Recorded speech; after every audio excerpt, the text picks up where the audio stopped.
ఆ రోజు తగలబెట్టిన కాగితాలన్నీ నకిలీవైనా ఉండొచ్చు. తనకు తెలుసుగా నేను చదువురాని మొద్దునని. ఆ పాపిష్టిది ఎంత నాటకం ఆడింది, నీ మీద ఎంత పగబోనింది. అసలు నువ్వు చేసిన తప్పేమిట్రా?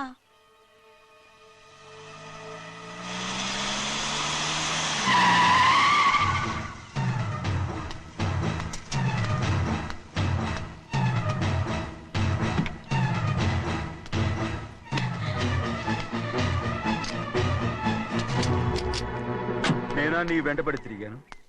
నేనా నేను ప్రేమించమని అడిగాను? నేనా నేను పెళ్లి చేసుకోమని అడిగాను? ఆ రోజు గుడికి రమ్మంది ఎవరు? వద్దన్న మండపానికి తీసుకెళ్ళింది ఎవరు? చేసినంత నువ్వు చేసి నేనేదో చేసినావే. నేను నిజంగా పాప పోనీలే ఆడదాని వారు ఊరుకుంటున్నాను అనుకున్నావేమో. పొరపాటు. నన్ను ఎంతగానో నమ్మిన మా అయ్యగారు నన్ను అనుమానించి తప్పు పట్టారే, దానికి ఆ రోజు నా నోరు మూసుకుపోయింది. కానీ ఈ రోజు మాత్రం నేను ఊరుకునేది లేదు. చెప్పు, ఎందుకు చేసావు పని? కారణం చెప్పు.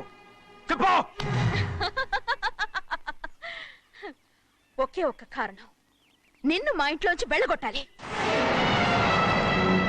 ఎంతో ఇష్టంగా చూసుకునే మా నాన్న నిన్ను అసహించుకోవాలి.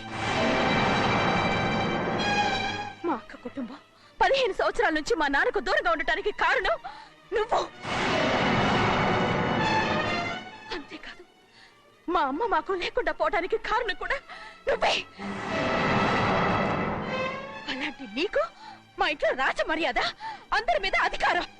కన్న కూతురైన నాకంటే మా నాన్నకి నీ మీద ఎక్కువ ప్రేమ. అందుకే నిన్ను ఇలా మోసం చేశాను, నమ్మించాను.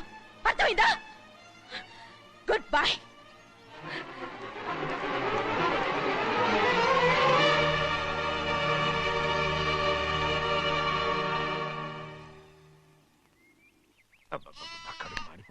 ఏంటి నాన్న, బాగా ఆకలేస్తుందా? అవునమ్మా, ఇడ్లీ దమ్మని ఆ బస్సు గాని పంపించి 2 గంటలైంది. అప్పటికి ఆలస్యం అవుతామని నా బండి కూడా ఇచ్చి పంపించా. సంతోషించాం. ఏంట్రా ఇంత ఆలస్యంగా చచ్చావు? మరి దీన్ని నడిపెత్తుకురావద్దేంటి? అదే నేనైతే లగెత్తుకు వచ్చేసేవాడిని. అంటే ఈ బండి నడపడం నీ చేత కదా? మరి ఎందుకు తీసుకెళ్ళట్టు? ఏమో మీరు తీసుకెళ్ళమన్నారు, కర్మ తీసుకెళ్ళాను. కర్మ. సర్లే, ఆకలి చచ్చేట్టుగా ఉన్నా. ఇడ్లీలు ఎక్కడా? అదిగో మూటలో వచ్చేస్తున్నాయి. నోట్లో ఇడ్లీలు రావటం ఏంట్రా? ఒరే, ఈయన నంబర్లే గాని మూట దింపి ఇప్పి చూపించండి. అట్టగానండి. ఇన్ని ఇడ్లీలు తెచ్చావిడ్రా? మరి 494 రూపాయలకు ఆ మాత్రం ఇడ్లీలు రావేంటి? 494 రూపాయలకి ఇడ్లీలా? మరి అదే చెప్పడమేమో చెప్పేస్తారు, ఆ తర్వాత మర్చిపోతారు.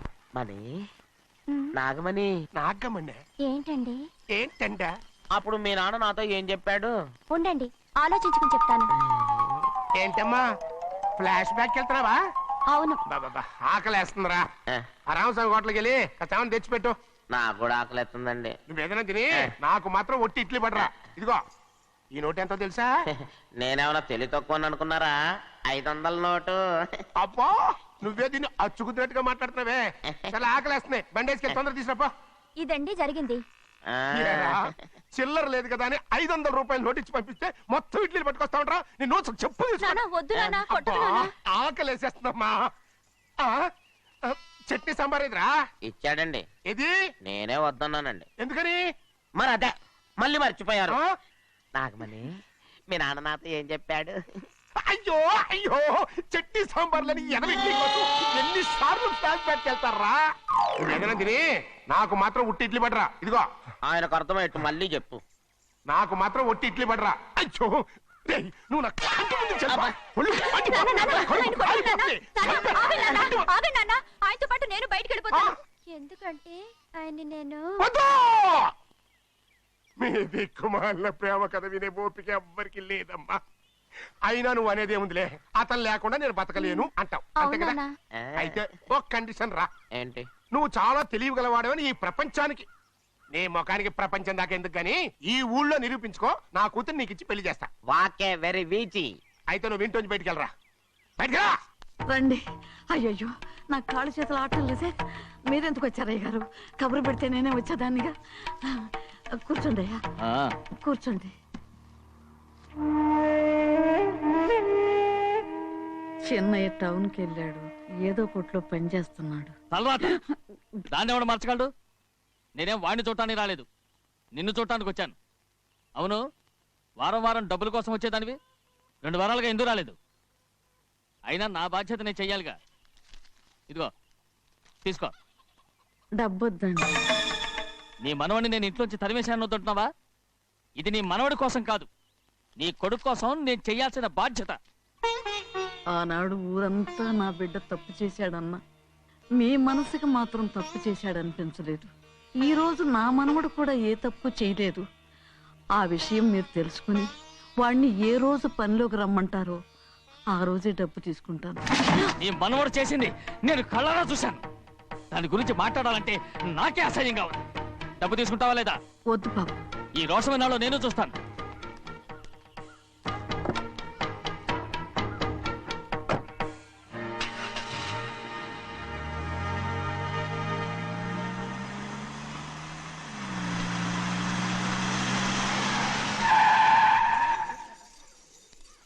ఏంట్రా అందరూ ఇంట్లో పనులు మానేసి బయట కబుర్లు చెప్పుకుంటున్నారు? పెద్దమ్మాయి గారు అల్లుడు గారు మన ఇంటికి వచ్చారండి. వాళ్ళతో పాటు బంధువులు కూడా తీసుకొచ్చారండి. అందుకే మేమేం అనలేకపోయామండి. తాంబూలాలు కూడా పట్టుకొచ్చారండి.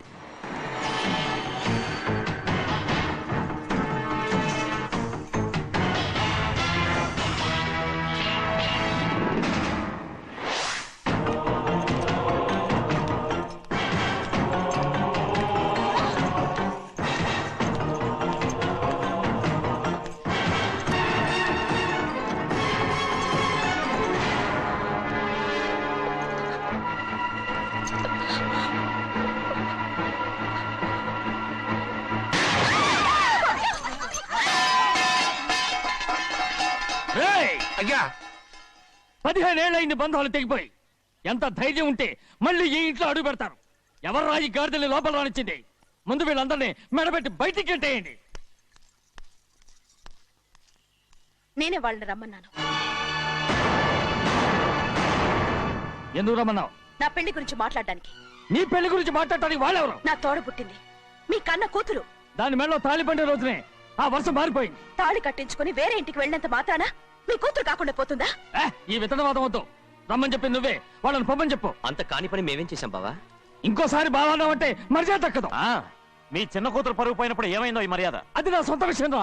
నాకు సొంత విషయమే. ఏంటా నీ సొంత విషయం? అక్కడ నిలబడిందే అది నా అక్క కూతురు. చేసుకునే హక్కు నాకుంది.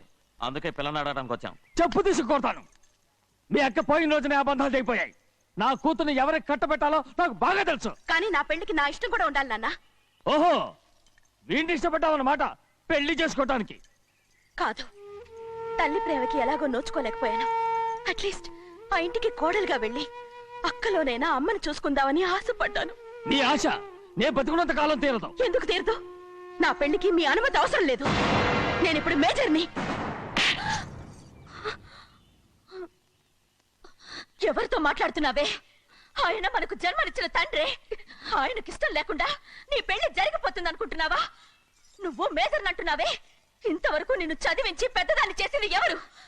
విదేశాల్లో చదివినంత మాత్రాన నోటికొచ్చినట్టు మాట్లాడతావా?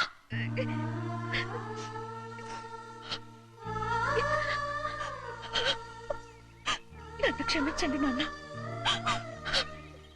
ఎలాగైనా మన కుటుంబం కలవాలనే ఆశతో దాని మాటలు వినే ఇక్కడికి వచ్చాం.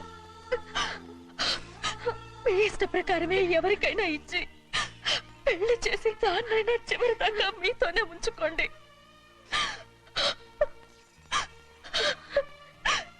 వెళ్ళొస్తానన్నా.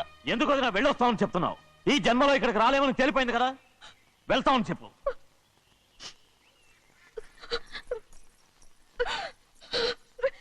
గోవిందయ్య, అయ్యా ఈ దరిద్రాన్ని బయటపడే. అలాగేనండి.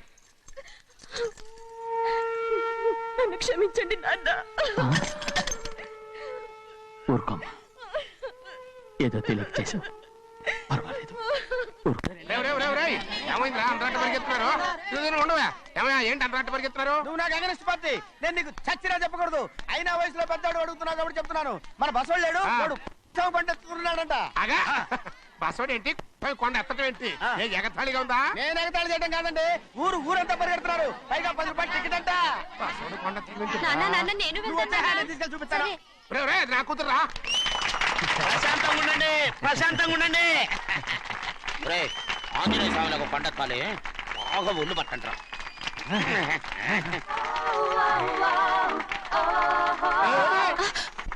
ఆడ కొండనెత్తిపోయి నిన్నెత్తిపోతాడు. ఊరుకోండి గుమస్తా గారు, ఆడికి ఆ కొండనెత్తడం ఈజీ, దీన్ని కష్టం. ఆ వయసులో ఉన్న ఆడపిల్లని చూస్తే చాలు తలనేరిసినోడికి కూడా జోకులు వస్తాయి.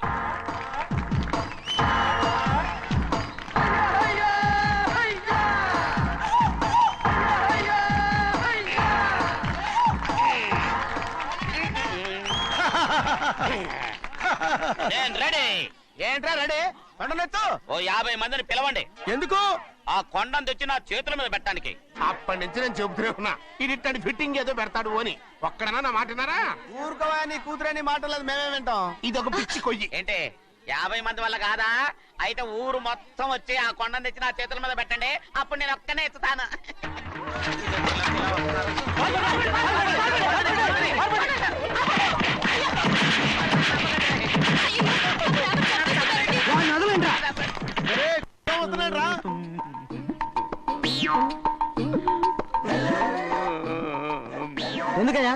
ఎందుకయ్యా అమాయకుని పట్టుకుని అందరూ చిత్త కొడుతున్నారు? అమాయకుడా? వీడా? అవును.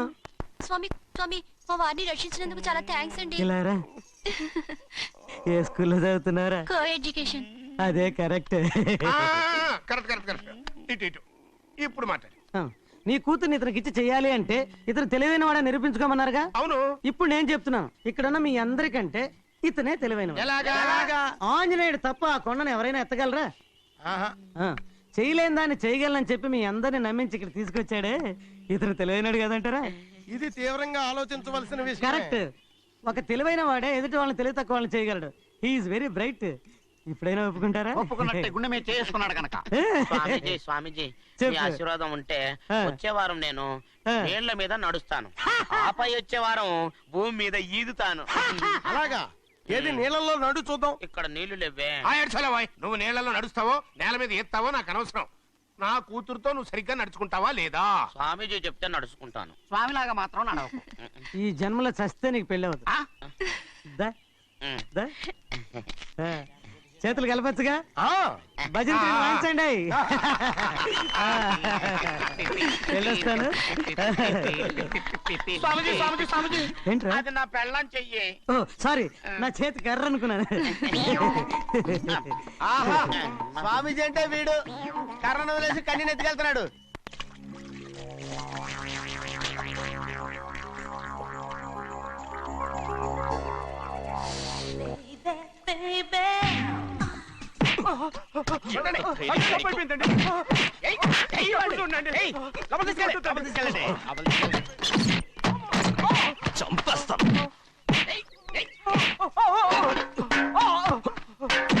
లోపల చప్పుడేంటి?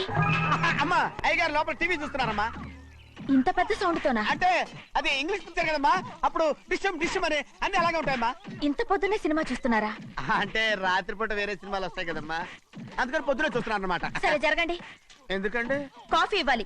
అలాగే వెళ్ళండి. అమ్మా, టవల్. అమ్మాయి గారు టవల్ మర్చిపోయినట్టున్నారమ్మా, మీరు వెళ్ళి ఇవ్వండి, నేను వెళ్ళి లోపల కాఫీ ఇస్తాను. టవల్ కూడా తీసుకెళ్ళదు. పెద్దబాయ్ అమ్మగారు చూస్తే వీడు ఎవడో తెలిసిపోతే త్వరగా పంపించాయి. లేరా, ఇదిగో చూడు, నెల నెల ఇంటికి డబ్బు వస్తుంది, మళ్ళీ ఇక్కడికి వచ్చావంటే చంపేస్తా. వెళ్ళిపోరా, వెళ్ళిపో, దొడ్డుకుమ్మ నుంచి వెళ్ళిపో. బతికిపోయాడు. పెద్దబ్బాయి గారు, అమ్మాయికి పెళ్లి చేసేయటం మంచిదండి. దానికి 13 ఏళ్ళైనా రాలేదు, అప్పుడే పెళ్ళేంట్రా? అంతేలేండి, తమ్ముడు గారికి 23 ఏళ్ళు వచ్చినంత వరకు పెళ్లి కాలేదు, అవుద్దని నమ్మకం కూడా లేదు. ఎందుకనరా? ఎందుకంటారేంటండి, తమ్ముడు గారేమో తన అక్క కూతురు తప్ప ఇంకెవరిని పెళ్లి చేసుకుని అంటున్నాడు, ఆ పెద్ద ఆయనేమో తన గొంతులో ప్రాణం ఉన్నంత వరకు ఈ పెళ్లి జరగదు అంటున్నాడు. ఎట్ట జరుగుద్దండి? పట్టుకోండి. పట్టుకుంటామండి.